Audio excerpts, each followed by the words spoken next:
Similarly, in the early 11th century, when the Chola king Rajendra I built a Shiva temple in his capital, he filled it with prize statues seized from defeated rulers. An incomplete list included a sun pedestal from the Chalukyas, a Ganesha statue, and several statues of Durga, a Nandi statue from the eastern Chalukyas, an image of Bhairav and Bhairavi from the Kalingas of Odisha, and a Kali statue from the Palas of Bengal.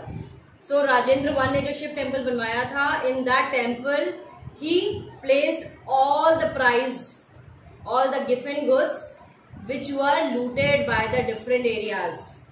ठीक है, fine.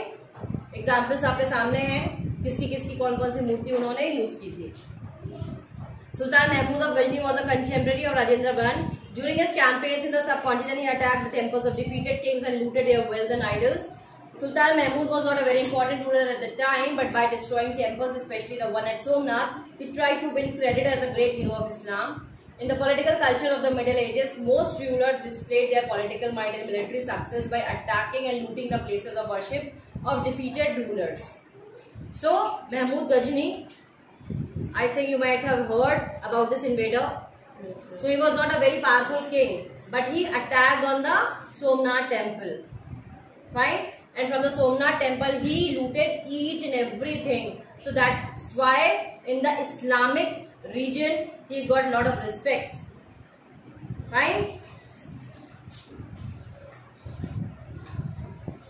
Yes, ma'am.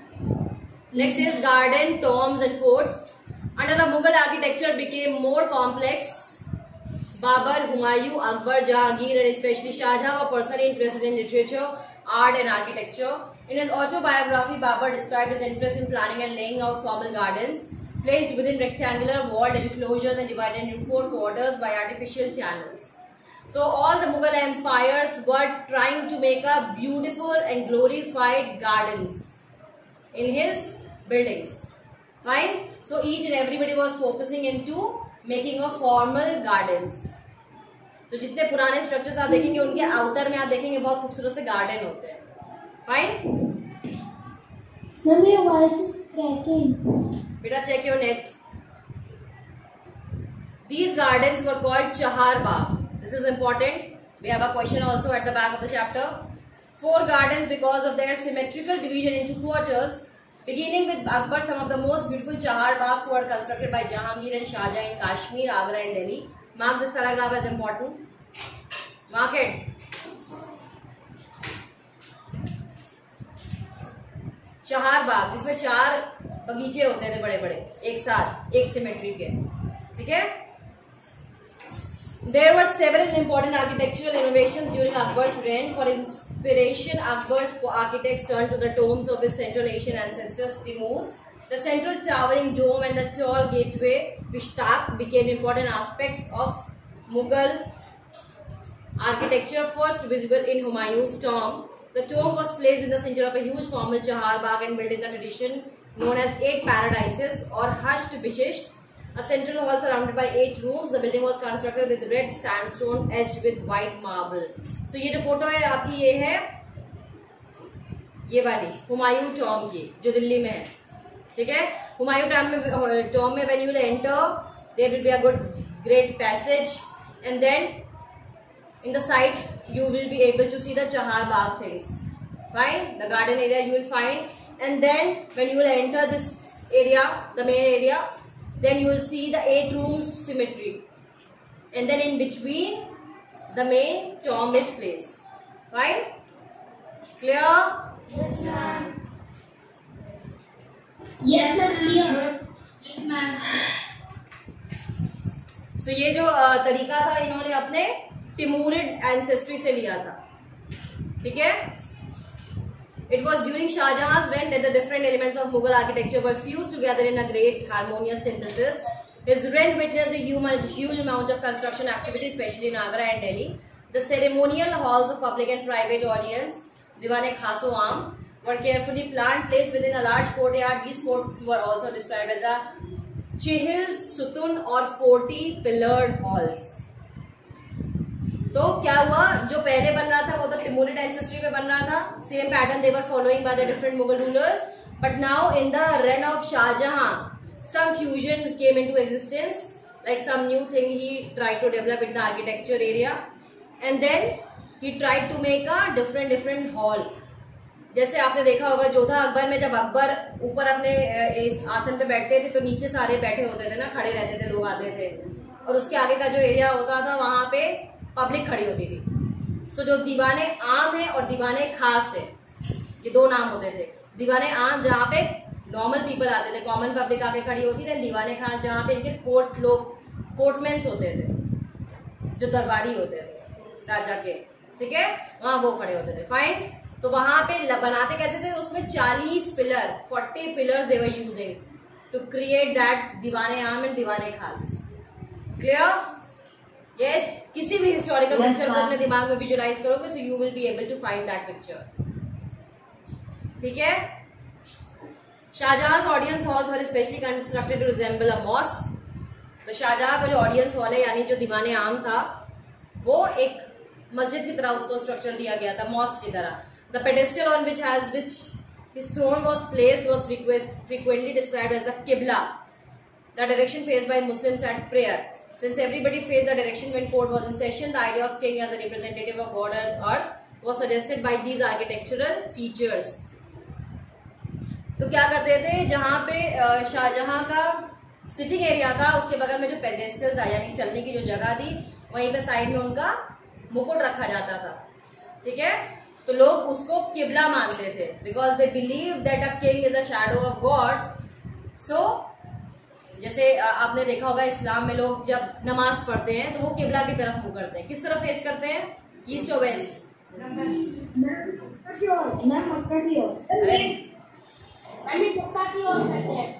मक्का किस तरफ पड़ता है?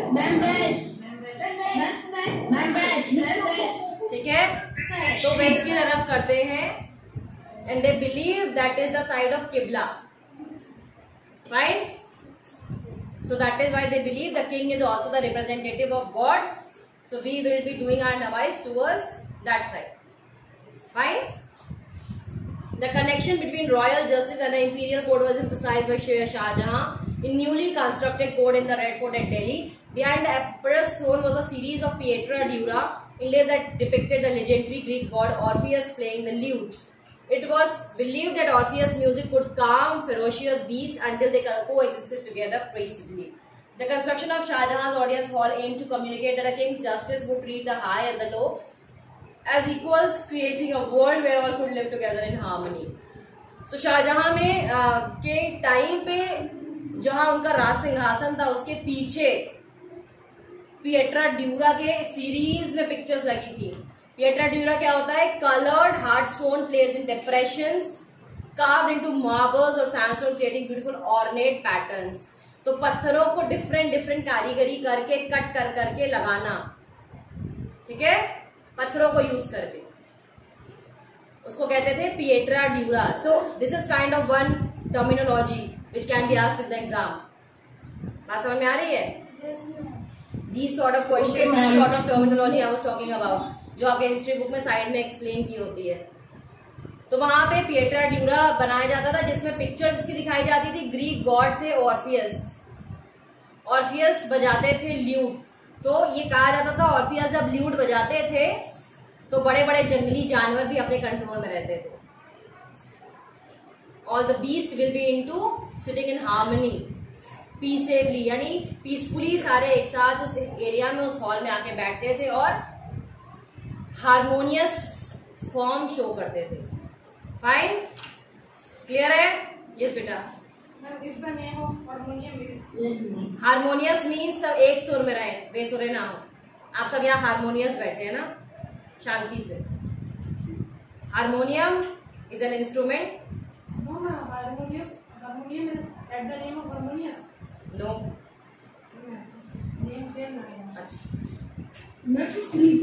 क्या होता है ma'am? Ferocious beast यानी जंगली जानवर, गुस्सैल। फेरोशियस मतलब क्रोधी। Okay ma'am. In the early years of his reign, Shahjahan's capital was at Agra. तो शाहजहां की शुरुआत में जो कैपिटल थी that was Agra. A city where the nobility had constructed their homes on the banks of the river Yamuna. Agra Yamuna नदी के किनारे पे बना है। फाइन, पता होना चाहिए आपको। These were set in the midst of formal gardens constructed in the Chahar Bagh format. The Chahar Bagh garden also had a variation that historians described as a riverfront garden. तो नदी के सामने जो garden बनाए जाते थे ये भी इनकी एक one of the characteristics of चहार गार्डन कि they are called as river front garden. जैसे वो होता है ना बीच व्यू, सी व्यू जो बोलते हैं, तो वैसे ये सी व्यू देता था. सामने पानी और बागल में बगीचे हैं जहाँ पे लोग बैठे. हाँ, correct. In this, the dwelling was not located in the middle of the Chahar Bagh, but at its edge, close to the bank of the river. Shah Jahan adapted the riverfront garden in the layout of the Taj Mahal, the grandest architectural accomplishment of his reign. Here, the white marble mausoleum was placed on a terrace by the edge of the river, and the garden was to its south. Shah Jahan developed this architectural form as a means to control the access that nobles had to the river. In the new city of Shah Jahanabad that he constructed to Delhi, like after Agra, he shifted his capital to Shah Jahanabad. Okay? The imperial palace commanded the riverfront. Only specially favored nobles like his eldest son Dara Shikoh were given access to the river. All others had to construct their homes in the city away from the river Yamuna. तो ये है plan किसका? Yamuna river का. आगरा जो है यमुना नदी के किनारे पे है.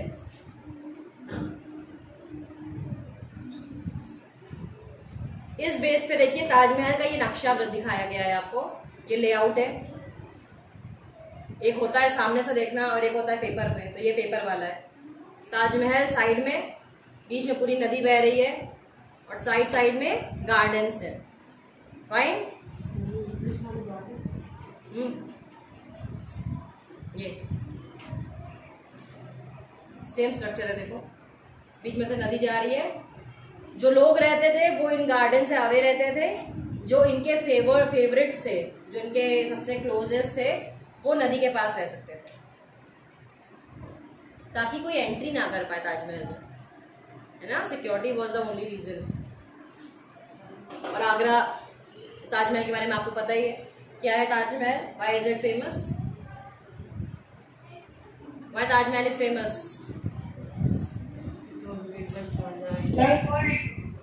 This kind of love. अच्छा, why is Tajmahal famous? This kind of love.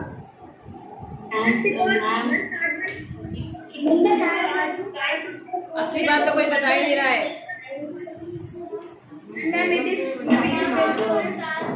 Because of his artist. No. Because of his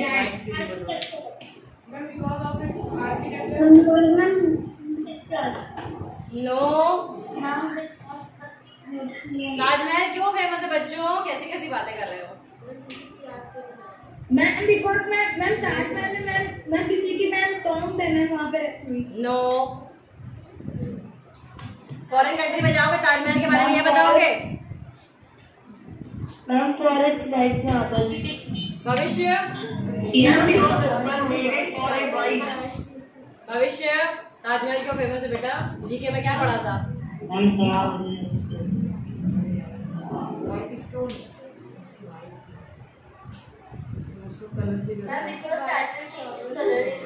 no.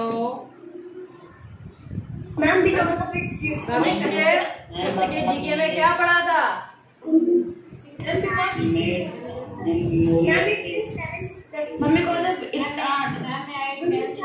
Somebody said something in between. A girl is saying something or Durgesh is saying something. Yes, Durgesh, repeat the facts. What you said? Why is it? Why is that?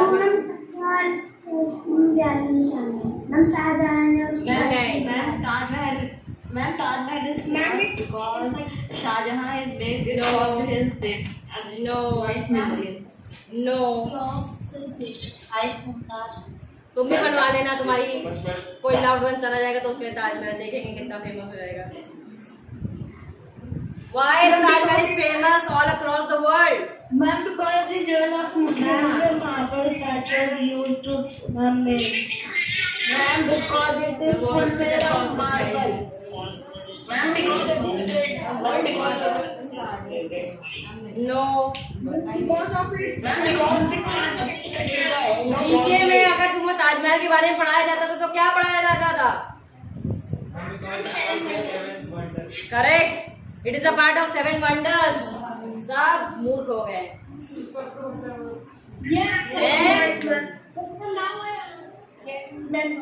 बेटा GK olympiad के in charge मैं ही हूँ और ये है तुम्हारी GK olympiad.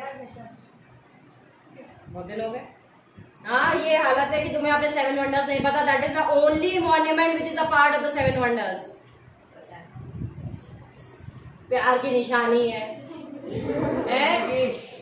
बाकी दुनिया तो नफरत से पैदा हुई है।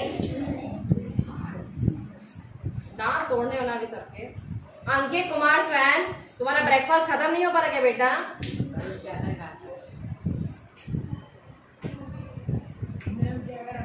भविष्य very disappointed. Ma'am, Taj Mahal is made up by 20,000 more voters. Now, moving towards, that is the basic fact that you need to know. Taj Mahal क्यों फेमस है? दुनिया में कहीं जाओगे तो क्या बताओगे? वो किसी के प्यार की निशानी है। तो कहेगा हमारे यहाँ भी है। बहुत ताले वो थेम्स नदी के पास लोग ब्रिज पे लगाते हैं ना, ताले बंद करते हैं, वो भी प्यार की निशानी है। और that is not a part of 7 wonders. Common sense is so common, na, to be used. Fine. Region and empire as constructions activity increased between the 8th and 18th centuries. There were also considerable sharing of ideas across regions. The traditions of one region were adopted by another. In Vijayanagara, for example, the elephant stables of the rulers were strongly influenced by the style of architecture found in the adjoining sultanates of Bijapur and Golconda. In Vrindavan, near Mathura, temples were constructed in the architecture style that were very similar to the Mughal palaces in Fatehpur Sikri. तो इन्होंने क्या किया? नए नए ideas 8 to 18 century में develop करते गए, right? तो जैसे बहुत सारे एग्जाम्पल दिए। विजयनगर में क्या किया? एलिफेंट स्टेबल, जो अस्तबल होता था जहां पे हाथी रहते थे, उसको इन्होंने अपने आर्किटेक्चर में दिखाने की कोशिश की। आपने देखोगे ना, जो पुराने बिल्डिंग्स होती है उनमें क्रेविंग कर करके ना डिजाइन्स निकाली जाती थी। तो पिलर्स पे डिजाइन्स होती थी, सब जगह होती थी। वो क्या करते थे? वो अपना किसी चीज को, किसी पर्टिकुलर टॉपिक को हाईलाइट करने की कोशिश करते थे, करेक्ट? तो ऐसे बहुत सारे एग्जाम्पल्स है। वृंदावन में जो कंस्ट्रक्शन हुआ है वो भी मुगल एम्पायर के फतेहपुर सीकरी से काफी रिजेंबलिंग है। The creation of large empires that brought different regions under their rule helped in the cross-fertilization of artistic forms and architectural style. Mughal rulers were particularly skilled in adapting regional architectural styles in the construction of their own building.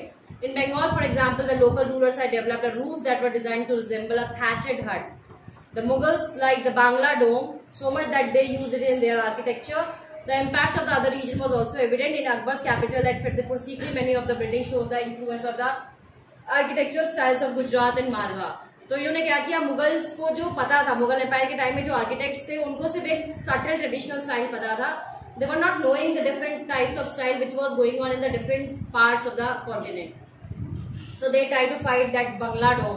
Bangla में जो किले बन रहे थे बंगाल में, वहां पे थैचड हट यानी जो घास फूस वाली झोपड़ियां होती है ना, जिनके ऊपर सारे लगे रहते हैं, थैच, उसका यूज करते हुए फिर मुगल्स ने इसको यूज किया अपने डिफरेंट बिल्डिंग्स में। फाइन। सो धीरे धीरे they started creating an amalgamation of different cultures and architects. Fine. Even though the authority of the Mughal rulers waned in the 18th century, the architectural style developed under their patronage were constantly used and adapted by the rulers whenever they tried to establish their own kingdoms. तो 18th century के आते आते Mughal rulers की जो स्थिति थी, that was not very good, but still the architecture success was going on in the one direction. Fine? क्या कर रहे हो? ये किताब होगी नहीं तो ऐसे ये हालत होती है। किताब में दिमाग लगाओ।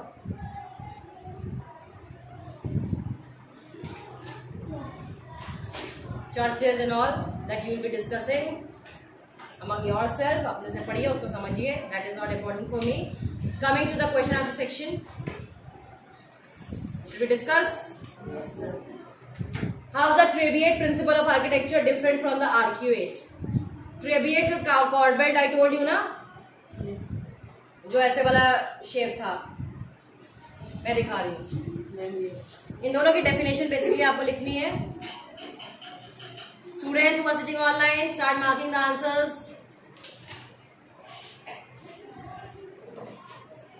Okay ma'am. ये देखो, ये आर्क्यूएट का डेफिनेशन है, यहाँ पे मिलेगा तुम्हें। ये आर्क्यूएट है, यहाँ पे इसकी डेफिनेशन दिखी है, ठीक। इसके ऊपर चले जाओगे, ये ट्रेविएट है। Just compare both the things, both the terms you need to compare. Fine. Trabeate और corbel are the same term and the other one is arcuate. यानी ये वाला जो डायग्राम है जिसमें ऊपर से डोम शेप आ जाता है, दैट इज ट्रेविएट, और जिसपे आर्क बन जाता है, सेमी सर्कल बन जाता है, that is a arcuate. So write both the definitions and the answer will be correct. Next is what is a शिखर? जो पिलर होते थे ऊंचे ऊंचे, that was called शिखर, जो राजराजेश्वर टेम्पल में हमने देखा था शिखर, ठीक है। सेम चीज लिखनी है। पिएट्रा ड्यूरा अभी आपने देखा है। Fine fine fine. What are the elements of Mughal Chahar Bagh garden? तो रिवर फ्रंट व्यू है। एलिमेंट्स चार बाग गार्डन में आपके 4 बाग एक साथ होंगे, है ना, विथ कॉमन सिमेट्री। हाँ, length and breadth will be the same. हाँ, yes. The first of all thing is in the 4 Bagh garden there will be 4 bags altogether. Secondary they will be river front view। और आपने क्या पढ़ा 4 बाग के बारे में?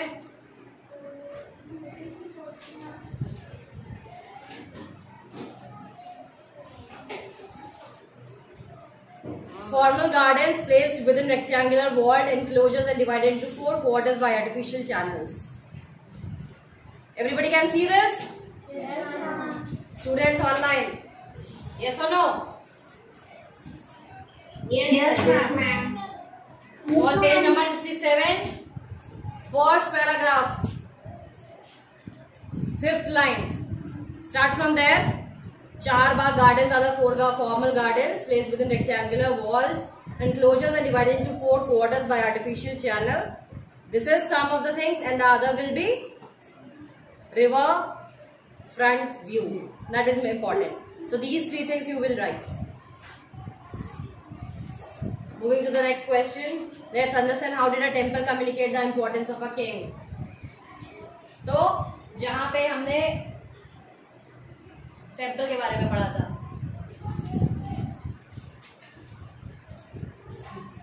why were temples targeted? Because kings built temples to demonstrate their devotion to God and their power and wealth. है ना, जो मंदिर होता था उसमें वो अपनी हैसियत दिखाते थे कि ये मेरे पास इतना पैसा है, तो देखो मैंने अपना मंदिर कितना आलीशान बनवाया है। So it is not surprising that when they attacked one another's kingdom, यहीं से आपको सारा आंसर मिल जाएगा। Page number 65।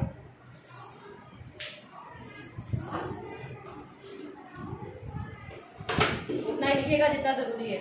And do try to write your answer in points. Do not try to write your answer in paragraph. ठीक है?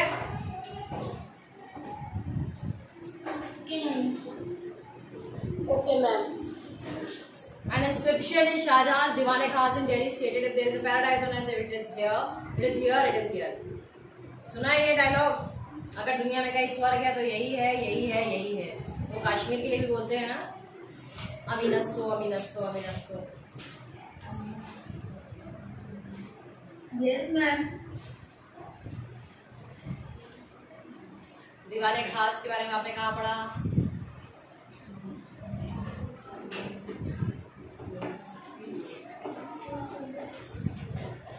This.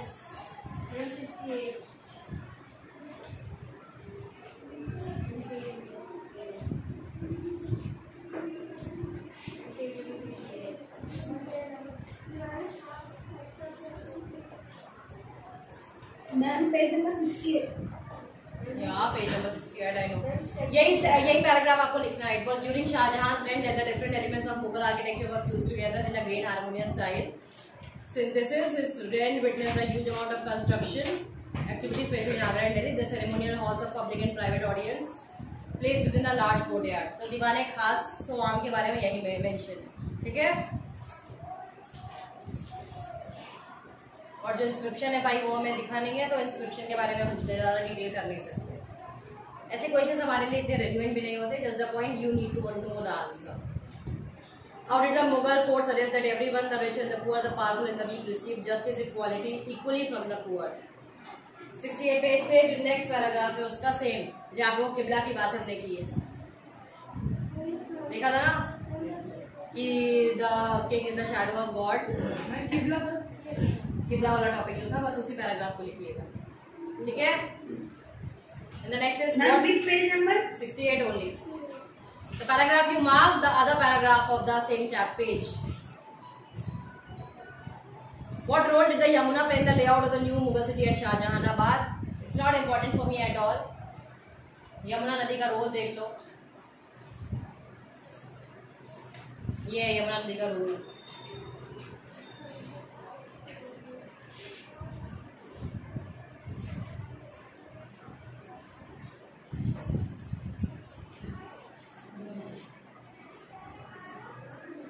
Basically किसी भी नदी के पास जब भी कोई चीज बनाई जाती है, क्योंकि वहां लोग भी रहते थे, तो नदी के पास इसलिए रहते थे, आपने 6th क्लास में पढ़ा होगा, ताकि पीपल कैन सर्वाइव इजीली, है ना। All the things can be fulfilled, all the necessities can be fulfilled, all the requirements can be done easily. So that is the only role of Yamuna river, because on the bank of the Yamuna river Agra was designed. नदी के किनारे इसलिए शहर बसाए जाते थे ताकि लोगों को पानी की दिक्कत ना हो, फार्मिंग अच्छी हो जाए, सारी चीजें अच्छी हो जाए, आर्मी को रहने के लिए दिक्कत नहीं हो। Fine, so that is the only role. किसी भी नदी के किनारे कोई भी शहर है तो उसका रोल यही है। That is the basic answer. Fine, so I don't think कि इस क्लास क्वेश्चन आंसर्स में कोई प्रॉब्लम आनी चाहिए।